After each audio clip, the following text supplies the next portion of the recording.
உன் பார்வையில் பைத்தியமானேன், உன் வார்த்தையில் வாக்கியமானேன், உன் வெட்கத்தை வேடிக்கை பார்த்தேன், மயங்கினேன்.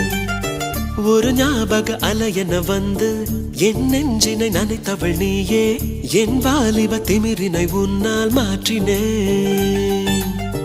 பெண்ணாக இருந்தவள் உன்னை நான் இன்று காதலி செய்தேன். உன்னோட அறிமுகத்தாலே நான் உன்னில் மறைமுகமானேன்.